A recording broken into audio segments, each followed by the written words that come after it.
एक तरफ टिकटों की तकसीम ने तहरीक इंसाफ के लिए एक चैलेंज ला खड़ा किया है, वहां पार्टी की जानिब से शुरू की जाने वाली एहतजाजी तहरीक के मुस्तकबिल पर भी संजीदा सवालात उठ रहे हैं। यहां फिलहाल ना ही कोई मोमेंटम दिखाई दे रहा है और ना ही 5 अगस्त तक इस तहरीक को नुक्ता अरूज पर पहुंचाए जाने के कोई इम्कानात या तैयारी दिख रही है। दिलचस्प तौर पर इस मामले में भी इमरान खान की बहन अलीमा खान ही तख्ता मश्क है, जिनसे यह सवाल किया जा रहा है कि जब उन्होंने इस तहरीक में शिरकत के लिए इमरान खान के बच्चों के पाकिस्तान आने की बात की, दूसरों के बच्चों को बाहर निकालने का कहा, तो अपने बच्चों को लंदन क्यों भेज दिया?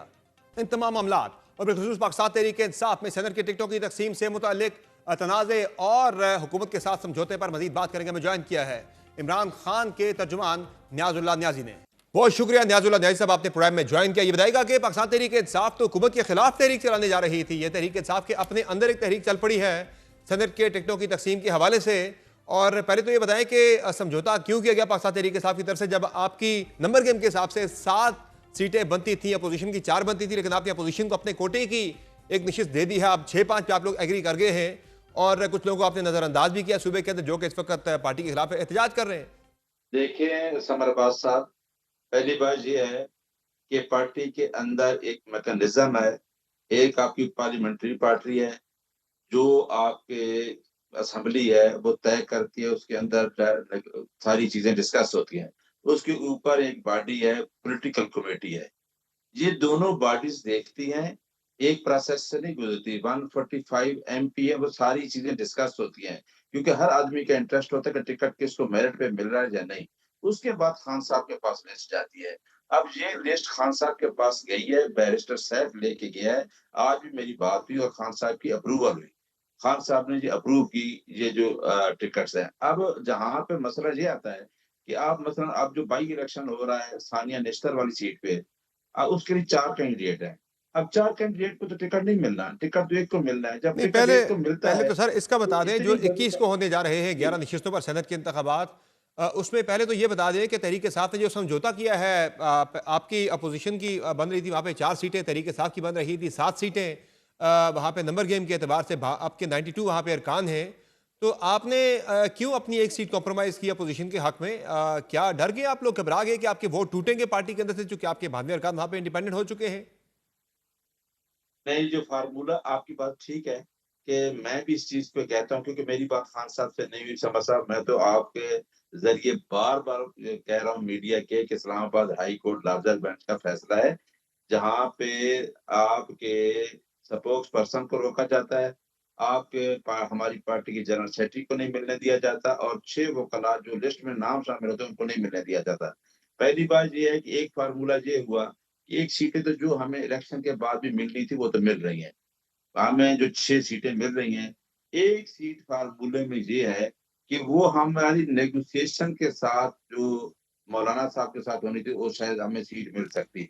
लेकिन मेरा ख़्याल है कि जो हमें सीटें मिल रही हैं, वो हमारी सीटें 6 सीटें हमें जो हमारी बराबर बनती थी, वो मिल नहीं नहीं, रही। देखे ना, आपकी बात ठीक है। 92 में तो आपकी अगर फ़ॉर्मूले जो में बनता है, 92 में जो नंबर बनता है, वो स्कोर तो बनता है 20.71 का बनता है एक जनरल सीट जी, के लिए। 20,700 तो एक आपकी बनता है। 8 सीटों के जी, बाद आपकी जो बिल्कुल। सेकंड जो सेकंड प्रेफरेंस थी, वो सेकंड जी। प्रेफरेंस का जो वोट था, वो मिला के आपकी एक सीट और निकल सकती थी, लेकिन तहरीक इंसाफ ने वो सीट अपनी जो है वो अपोजिशन को दे दी मैं है। भी कहता हूँ, मैं आपसे एग्री कर रहा हूँ कि हमारी वो सीट्स बनती थी, जहाँ तक यानी आपने आपकी कहा कि 7 बनती थी आपने अपोजिशन की, वहां पे 4 बनती थी, आप 6-5 पे जी, राजी हो गए हैं।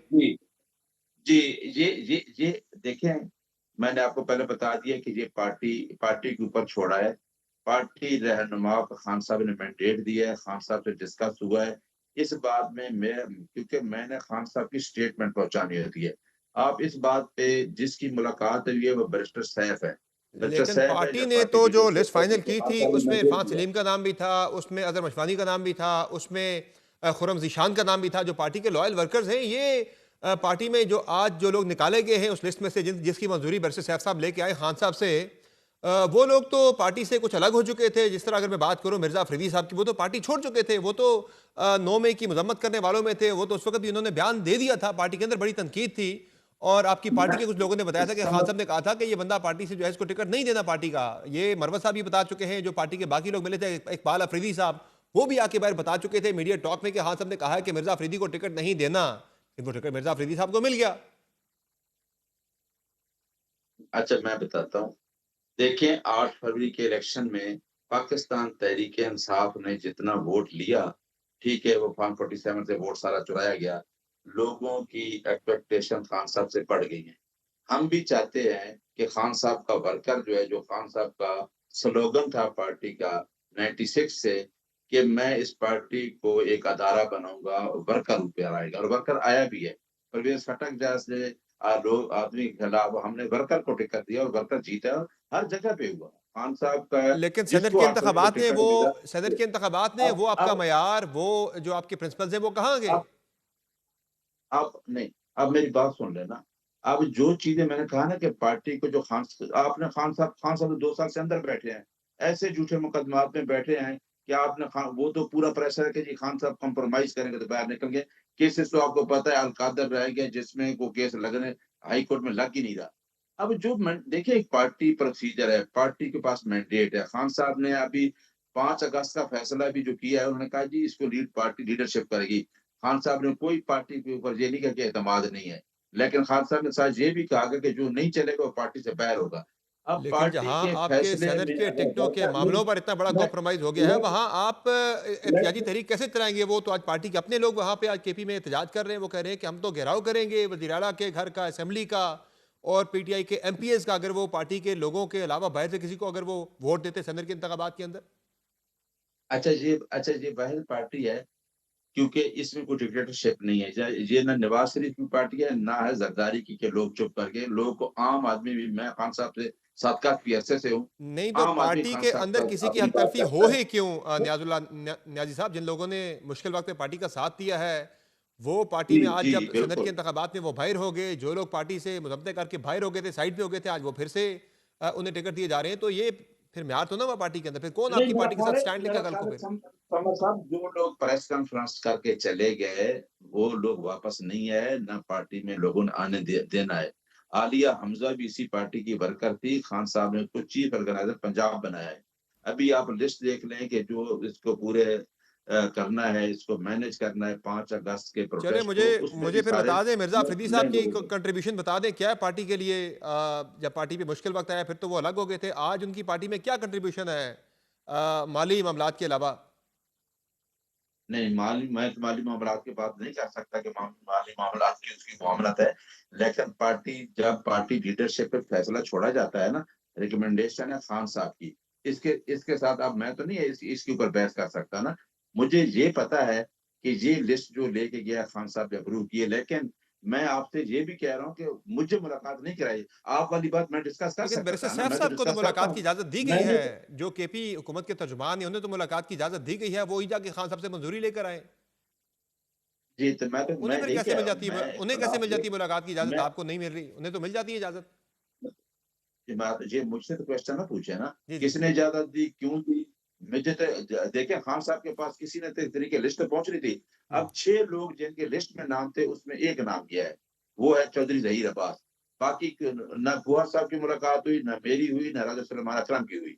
लेकिन जहाँ तक आप कहें कि हतमी फैसला जो होता है, वो खान साहब करते हैं, पार्टी के अंदर प्रोटेस्ट होते रहते हैं। ये प्रोटेस्ट आप देखें खत्म हो जाएगा।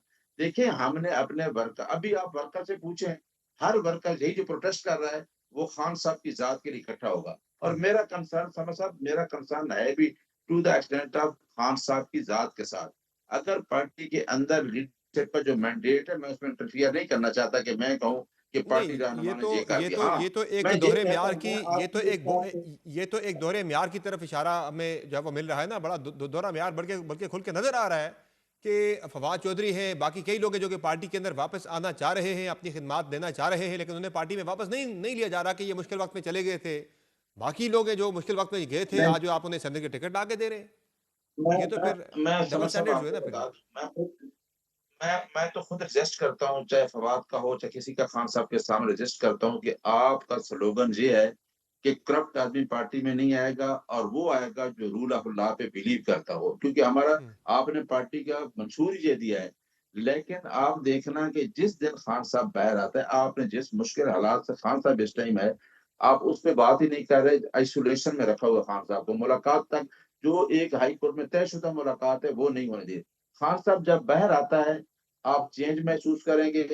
खान ने एक जो 2 साल की जंग लड़ी है, सही है। एक इतनी बड़ी जंग है कि सिस्टम उसको माइनस करना चाहता और अवाम उसके फिलहाल तो साथ खड़ी पार्टी के अवाम को अपने अंदर एक जंग जो है वो छिड़ चुकी है, जो कि जिन्हें मखसूस लोगों को खान साहब तक एक्सेस दी जाती है, वो अपनी मर्जी के फैसले खान साहब से करवा के आ जाते हैं, जो पार्टी के अंदर मेजोरिटी उसे तो तस्लीम ही नहीं करती। ये नहीं, ये भी बहुत अच्छा है कि हाँ, ये वह पार्टी है जिसके अंदर भी जंग छिड़ी हुई है, तो अंदर भी प्रोसेस जो है फ़िल्टर चीज़ें हो रही हैं। सामने जब आपको पार्टी बाहर हालत जंग में इंशाअल्लाह हो तो अंदरूनी जंग नुकसानदेह साबित होती है, न्याजी साहब। नहीं होगी। ये सारी चीज़ें जो चल रही हैं, ये इंशाअल्लाह बेहतरी की तरफ जा रही हैं। और ये एक मसला बड़े प्रोसेस से और ये लोग सारा गुज़रते जो इशू असेंबली छिड़ा भी में तब गए है कि जब आप एक तहरीक की तरफ जा रहे हैं, ये आपकी तहरीक को इफेक्ट नहीं करेंगे, ये अंदरूनी जो चपकरिश है, अंदरूनी जो लड़ाइयाँ हैं। हमारी तहरीक को समर साहब पहले वो कौन-सा चलने दे रहे हैं? उन्होंने तो 8 फरवरी के बाद जो 17 सीटों के वज़ीर-ए-आज़म साहब बैठे हैं और जो गवर्नमेंट बैठी है पंजाब की और सिंध की, वो तो लोगों को निकलने नहीं दे रहे। मेरे जैसे एक वकील के ऊपर 780 के पर्चे हैं, हम्म। 6-6 7-7 हमारे ऊपर एफआईआर है दहशतगर्दी की। तो वो तो हर तरीके से रोक रहे हैं, उनको पता है कि अगर निकल आए तो फिर हमसे रुकेंगे ही नहीं। बहुत शुक्रिया न्याजुल्लाह न्याजी साहब, आपने प्रोग्राम में ज्वाइन किया। नाज़रीन, आपने गुफ्तगू बुलाई कि इमरान खान के तर्जुमान न्याजुल्लाह न्याजी की, जिनका कहना है कि ऑप्शंस तहरीक इंसाफ के पास सारे खत्म हो चुके हैं, सारे रास्ते बंद कर दिए गए, तो अब तहरीक इंसाफ के पास वाहिद ऑप्शन तहरीक चलाने का ही है। इस दौरान हुकूमत से मुज़ाकरात या बातचीत के दरवाजे फिलहाल बंद ही समझे जा रहे हैं। प्रोग्राम में एक मुख्तसर ब्रेक लेंगे, ब्रेक से वापस आएंगे, बात करेंगे हुकूमत इस तहरीक से कैसे निपटेगी।